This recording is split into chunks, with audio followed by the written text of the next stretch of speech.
Hello, and welcome to the Stem Cell Healing Institute podcast. In case you have any questions regarding this program, please write us at info@stemcellhealinginstitute.com. Thank you and enjoy the podcast.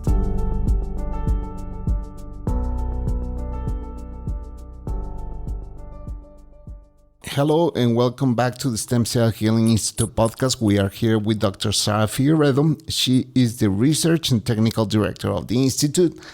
And we are here, but I'm going to have to say hello to the doctor first. How are you, doctor? Hello, Luis. Oh, I'm very well. Thank you. How are you? Always eager to talk to you. Thank you. Likewise. So we have a very interesting topic today about life after 50. After 50, well, I am 52 years old. Well, life can get a little hectic. So doctor is going to explain how our lives can be easier, how our lives can become healthier and after turning 50. So, doctor, what do you think about this topic? You know what? I think that it is a very, very loaded topic. So much we can talk about.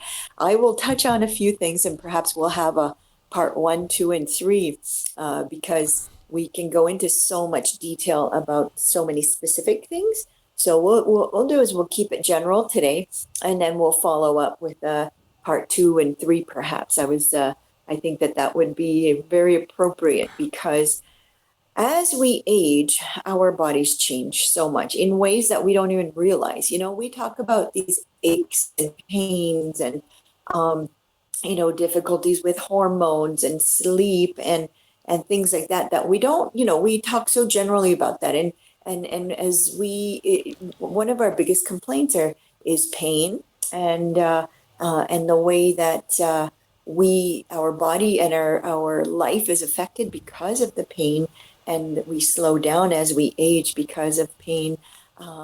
We slow down as we age because it's sort of a vicious cycle because we have these aches and pains, and then we can't move as much. So then we're losing muscle mass, which sort of compounds the problem because as we lose muscle mass, we lose strength, we have lower energy, we have less growth hormone. So let's start with sleep and how important sleep is as we age and what affects our sleep.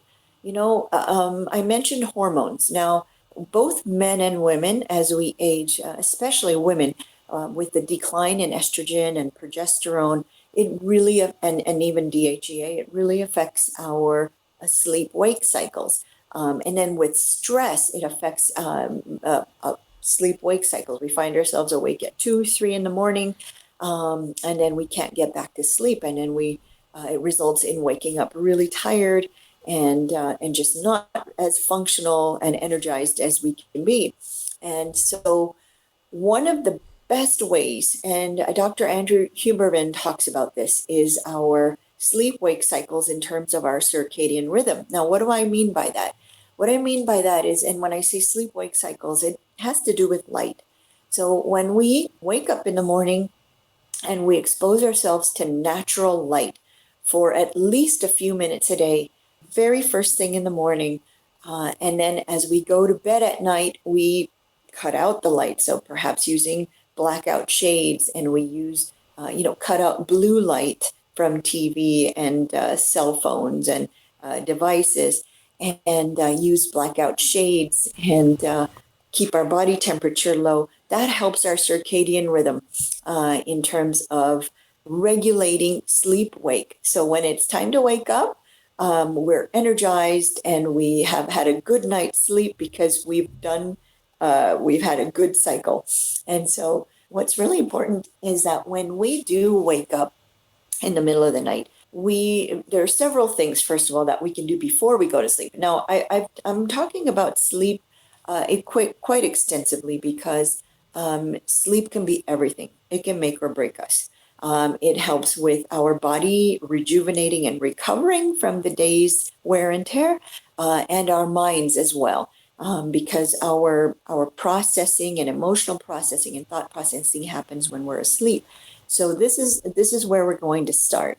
And so I mentioned stress, and we wake up very often in the middle of the night because we have a washing machine head, as I like to say, because we have things to do the next day, and I had a terrible day, and and you think about all these emotions that go through your head, and what that does is it brings up cortisol in the middle of the night when cortisol should not be high in the middle of the night. And that's what gets our heart racing.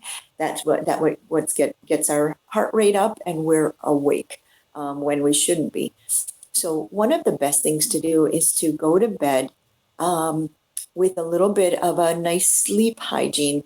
Maybe do a little bit of writing, do a gratitude list of 5 things that you're grateful for, because you could have had the worst day, really high stress, the worst day. Write down 5 things that are actually good. So let's learn to see the glass as half full as rather than the glass as half empty. That is a great place to start. And we want to do this with a blue pen and white paper. Okay, so we start with a gratitude list, and then maybe a few lines, 1, maybe 10 lines of how we're feeling. We want to do this activity and literally write it out, because it is cathartic. It's getting things out so it doesn't stay inside, okay, which can really affect not only sleep and cortisol levels, but it can affect healing in our body. And I have my patients do this on a daily basis, because it really gets you, it's a means to an end to get you to a better place. And if we have a better positive attitude in life, everything is going to go better and everything's going to be smoother.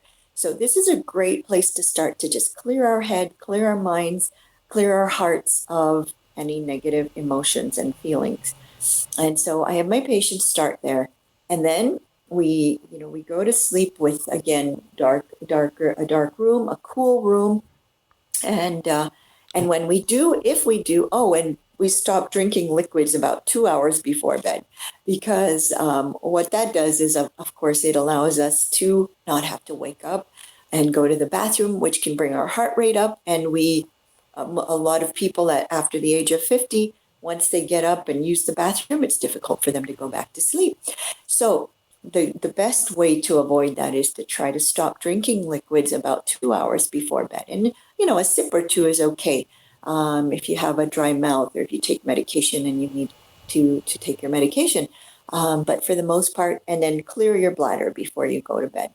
And if you do happen to wake up, please try not to look at your phone, because once you look at the time and you realize, oh no, I only have a few hours before I have to get up for work, that's what's going to bring up your cortisol levels, and it's not going to help you. And you know what? Sometimes you wake up in the middle of the night and you start thinking about the bills you have to pay.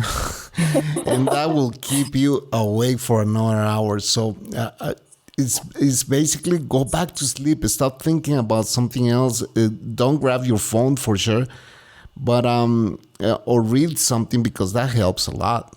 I do follow most of your advice that you send through this podcast. And of course, stay away from the phone. Don't drink any water. But sometimes, doctor, I don't want to change the subject, but pain can also affect the quality. Yes, and also affect the quality of our sleep. Exactly. That is very, very right. And so, the reason why I started with sleep is because when we're sleeping and we have a good quality sleep, it can actually help us with pain tolerance as well. So if we're sleeping well, we're well rested, we're rejuvenated, which has helped us heal our bodies from pain to some degree. It helps us tolerate any kind of pain better throughout the day. So you will find that the same pain, if you've had a good night's rest, you'll feel less pain the next day. So that's a very good question, because if we start with sleep and then start to add on and compound diet, inflammation, using things like stem cells and turmeric and ginger and black pepper, and we can talk a lot more about that. And certain key breathing exercises. That was something that I was going to mention, is when we do wake up in the middle of the night and have trouble falling back asleep, and if we use the bathroom to get our heart rate back down and to get us in a really serene frame of mind, is a method of breathing called 4-7-8. And you can do this throughout any time of the day. It's really effective when you can't fall asleep, or when you are really in a sort of an acute stress period. And what you do is you breathe in for 4 seconds, hold for 7 seconds, and breathe out slowly for 8 seconds. And we do a few cycles of this, maybe 5, 6, 7 cycles of this, and you will find that your heart rate is low, you've cleared your mind, your cortisol is low, and even pain tolerance is increased. So very, very good question, Louise, because this is just the start. And if we have a good quality sleep, the rest of the day just sort of goes so much smoothly. And again, in terms of pain, energy, pain tolerance. And so the next thing I will talk about is, again, waking up with light, showering when you do exercise, and exercise is going to be really important. So let's talk about exercise next, and then cold showers. So Okay. after your exercise, you know, and again, But before you talk about exercise, let me tell you a little story that yes, please do. it happened to me a few days ago. My wife, we have a big boulevard here in our residential.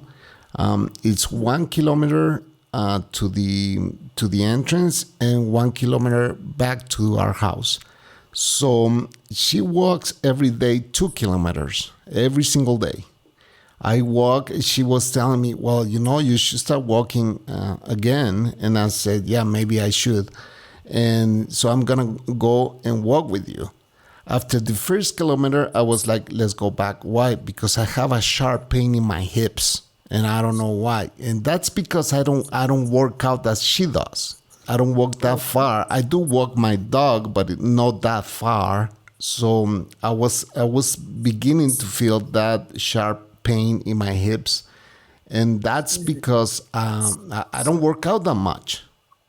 So maybe we should start slowly if we don't work out, if we're not used to working out every day.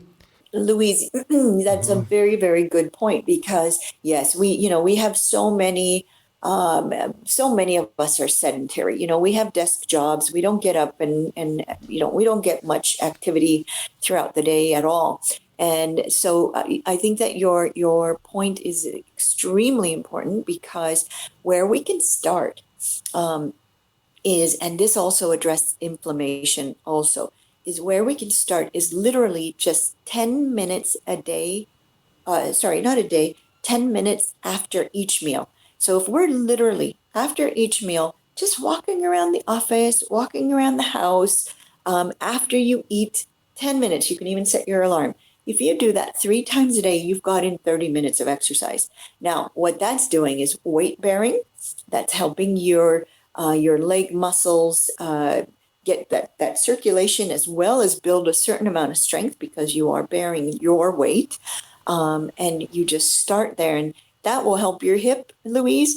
And then the next step up from there would be to do little or stand-ups from your chair. So those are like doing squats. That's like doing squats. And what you're doing in your case, Louise, is your muscles that sort of support the hip joint are weak, just because of lack of activity. And so the quadriceps, the hamstrings, the gluteal muscles, so the quadriceps are the front of the thigh, the hamstrings are the back of the thigh, the gluteus muscles are the butt muscles. All of those we can strengthen by just walking, as well as the little stand-ups from your chair. So if you decide that, okay, let me take a break, maybe every half an hour, or that's again, a little bit more ambitious, is maybe every half an hour to 45 minutes, you get up, stroll around the office, or do 10 stand-ups from your chair. That alone is going to build strength, is going to build muscle. It's going to give you a little bit more energy throughout the day. get you more functional, less pain, because if you have those aches and pains like the hip that you mentioned, the knees, perhaps an upper body, the shoulders, the wrists, things like that, all of the supporting muscles that you work and get stronger, they're going to help, that are surrounding that joint, are going to help you stay stronger with less pain, because the brunt of the work, the muscles take on rather than the joints. And as we age, generally speaking, the pain comes from joint pain. Sometimes muscle pain because maybe we overdid it and our bodies aren't used to it. Or medications like statin medications, cholesterol medications can cause body aches as well. And those are more muscular. And so we can talk about that in another podcast, because there are ways to get off of statin drugs very, very easily, effectively, and safely. But yes, you had a really good point. So just starting with the basics, like you said, just walking around 10 minutes after each meal, taking a stroll for 2 minutes every half an hour to 45 minutes, get up from your desk, and you can set your alarm. And what this does is this can also, when we increase our muscle mass, which declines dramatically after the age of 40, every decade, so does our growth hormone.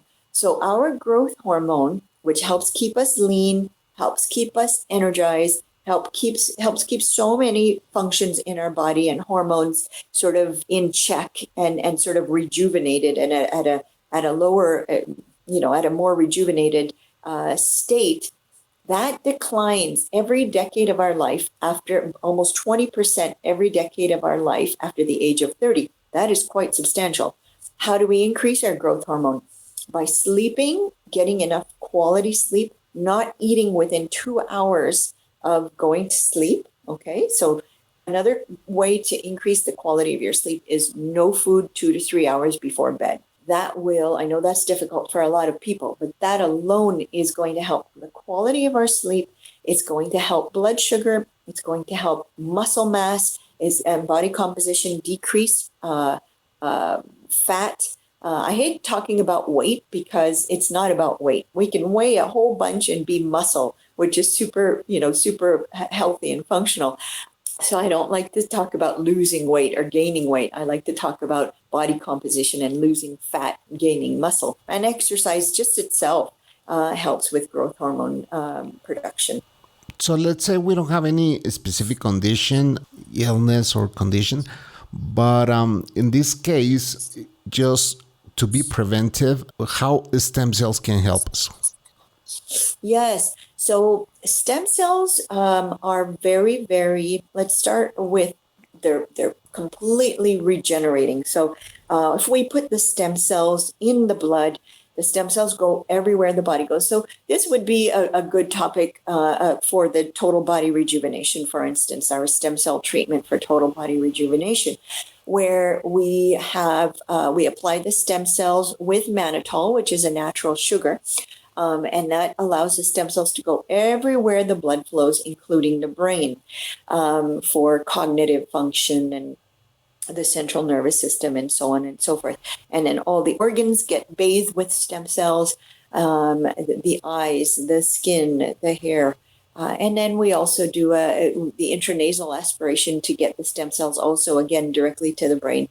And so what this does is it allows for the cells of our body's cells and especially the damaged cells to sort of go back in time, because the cells are being regenerated, the tissues are being regenerated, renewed. Any damage that's there is reversing and being undone. And that's how stem cells can help in just the regeneration aspect, and also with inflammation. Now, stem cells are so important with inflammation in decreasing and quelching the inflammation in our body.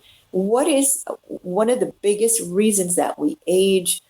Disease, cholesterol, like cholesterol and LDL, with our LDLs and HDLs. It's not the cholesterol that we eat. Everybody's afraid of eggs. I think that myth is slowly being busted. But everybody talks about dietary cholesterol, but it's not the dietary cholesterol that's a problem, because so many of our hormones are made from cholesterol in the adrenal glands. What the problem is inflammation. So when inflammation, and we'll talk more about that, when inflammation is combined with cholesterol, or bad fats and saturated fats and things like that, that is what the problem is, and that is what causes disease. And with the sugars in the body, it's not the cholesterol per se. I heard a lot about good and bad cholesterol. Yes. So the bad cholesterol is the LDL. And that again is when saturated fats are combined in the body with inflammation. Okay. And now inflammation can come in so many different forms. It can be from damaged tissue itself. It can be from the foods that we eat. It can be from our environment. If we smoke, drink, depending on that what was going to be my next question. What about the people that smoke and drink? Yes. So with people that smoke and drink, unfortunately, there's more inflammation because of those habits, and that results in further disease. And that is why it's so important to address these things. We all know that we shouldn't smoke and drink. It's easier said than done. So these are all aspects that we need to address, and there are ways of improving the body's environment when we do smoke and drink, to a certain degree. There are ways of improving that. So, and again, that would be another topic. But eliminating foods and conditions that would increase inflammation and help decrease inflammation. We can talk about that further, perhaps in a follow-up podcast, Louise.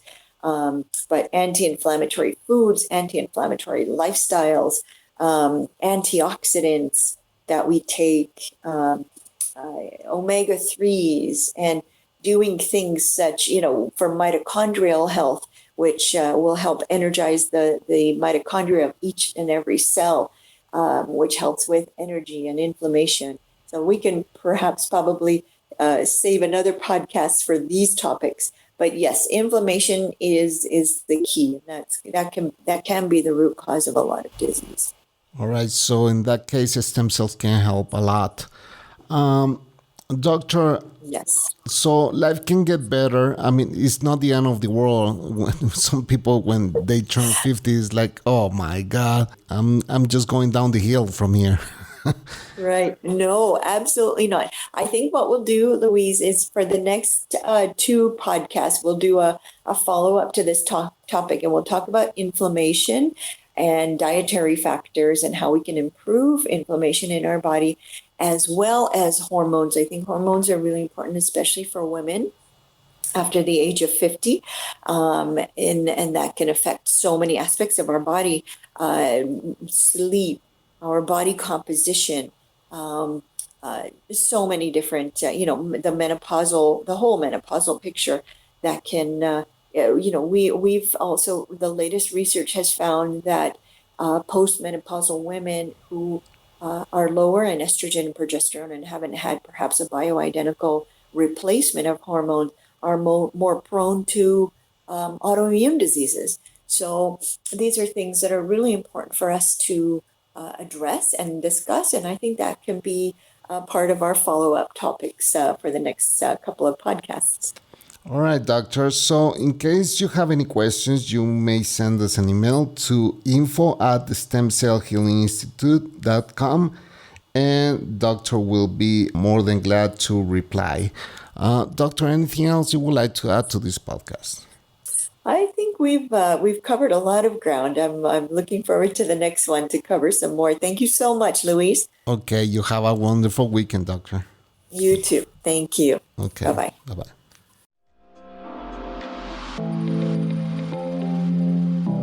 If you want to contact us at the Stem Cell Healing Institute or Dr. Zahra Figueredo, you may do it by calling us. In North America, you may dial +1-209-690-7836. Also, if you want to write us by WhatsApp, you may add +502-4220-7297. please send us an email at info@stemcellhealinginstitute.com. And don't forget to visit our website, stemcellhealinginstitute.com. Also, if you like to recommend our treatments, you may find us on Facebook at Stem Cell Healing Institute. Please follow us on Instagram at StemCellHI. If you want to recommend this podcast, please refer to anchor.fm/stemcellhealing. Also, you may find us with that very same name on Spotify. If you want to watch our videos, please go to Dr. Zahra Figueredo. That is on YouTube. Thank you.